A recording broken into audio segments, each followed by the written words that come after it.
বাংলাদেশে যে ছোট ছোট জঙ্গি জন্মগ্রহণ করতেছে এটা তার তাজ্জক একটা প্রমাণ। ভাই তুই বাংলাদেশে আসিস, তোর ভারতের এই কথা নিয়ে ঝামেলা বাঁধানোর কি দরকার? শুভেন্দু অধিকারী বলছে যারা তৃণমূলের হিন্দুরা আছে, যারা জয় শ্রীরাম বলে না, তাদেরকে জয় শ্রীরাম বলাবে যদি সে মুখ্যমন্ত্রী হইতে পারে। এবার এই জিনিসটা কোট করে এইতে পোস্ট করছে যে হিন্দু মুসলিম দাঙ্গা করতেছে, এবং এর পোস্টে কিছু অশিক্ষিত মূর্খরা ঠিক কমেন্টস করতেছে হ্যাঁ এটা সত্য। এই ভিডিওটা কি তোরা দেখছিস একবারও? তুই কি এই ভিডিওটা দেখছিস?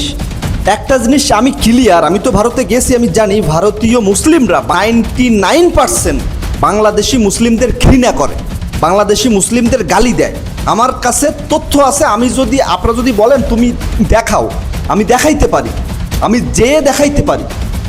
তারপরেও তোরা ভাই বাংলাদেশে, আমরা বাংলাদেশে, তাহলে আমরা যদি ভালো না বলতে পারি ওকে ফাইন, বলার দরকার নেই, খারাপ বলি ঠিক আছে, কিন্তু মিথ্যাটারে কেন একটা ধর্মের দিকে নিয়ে যেয়ে ধর্মের ভিতরে ঝামেলা করি?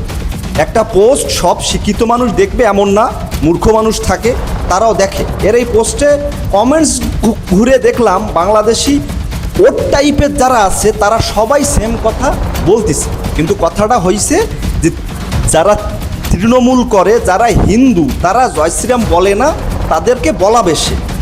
কাহিনীটা এই, সেই কাহিনীটা এখন ধর্ম নিয়ে ঝামেলার ভিতরে চলে যাচ্ছে।